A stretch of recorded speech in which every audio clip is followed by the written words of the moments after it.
बहुव्रीहि समास, जिस समास के दोनों पदों में से कोई पद प्रधान न होकर तीसरे अन्य पद की प्रधानता हो, अर्थात जहाँ पहला पद और दूसरा पद मिलकर तीसरे पद की ओर संकेत करता है, वह बहुव्रीहि समास कहलाता है।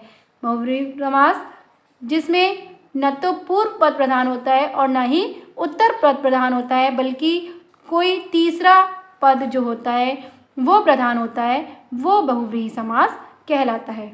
जैसे इसके उदाहरणों से समझते हैं।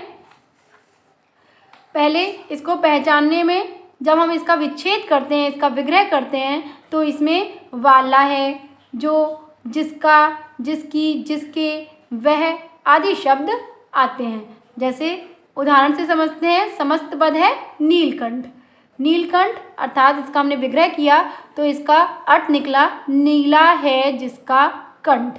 नीला है जिसका कंठ अर्थात शिव। इसको जो है हमने इसका अर्थ निकाला शिव से। तो जो ये शिव है, ये जो हमारा पद है, ये हमारा प्रधान है। यहाँ पे ना तो हमारा नील प्रधान हुआ, ना कंठ प्रधान हुआ, ना तो पूर्व पद प्रधान हुआ और ना ही इसका उत्तर पद प्रधान हुआ, बल्कि जो शिव है, जो दूसरा अर्थ निकला, तीसरा शब्द निकल के आया, वो प्रधान है शिव। तो यहाँ पर जो शिव है वो प्रधान है, इसलिए यहाँ पर बहुव्रीहि समास होगा। जो ये शिव है ये रूढ़ शब्द है। इसकी एक पहचान और भी होती है कि जो इसमें तीसरा जो शब्द निकल कर आता है वो रूढ़ होता है, इसलिए यहाँ पर बहुव्रीहि समास है। अब नेक्स्ट उदाहरण देखते हैं, जो है पीतांबर।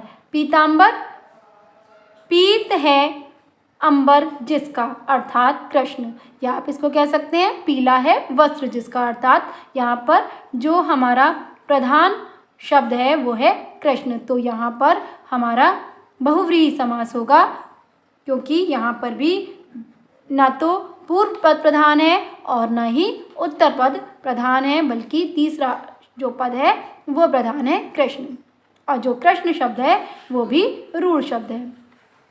इसी तरह से मृत्युंजय। मृत्युंजय अर्थात मृत्यु पर या मृत्यु पर विजय पाने वाला या मृत्यु को जीतने वाला, अर्थात शिव। इसमें भी शिव को ही बताया गया है। जो शिव शब्द है वही प्रधान है। उसी तरह से महावीर, महा है जो वीर, या महान है जो वीर, अर्थात हनुमान। तो यहाँ पर भी जो हनुमान शब्द है ये बहुव्रीहि समास का उदाहरण होगा, क्योंकि जो हनुमान शब्द है वही प्रधान है यहाँ पर।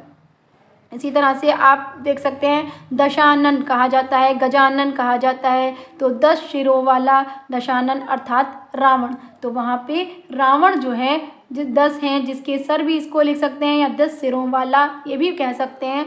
तो यहाँ पर दशानन भी, जिसको अर्थ हमने लगाया रावण, तो रावण जो होगा वो बहुव्रीहि समास का उदाहरण होगा। उसी तरह से गजानन गज के समान है, मुख जिसका, अर्थात गणेश। तो गणेश जो है वो रूढ़ शब्द है और ये बहुव्रीहि समास का उदाहरण है।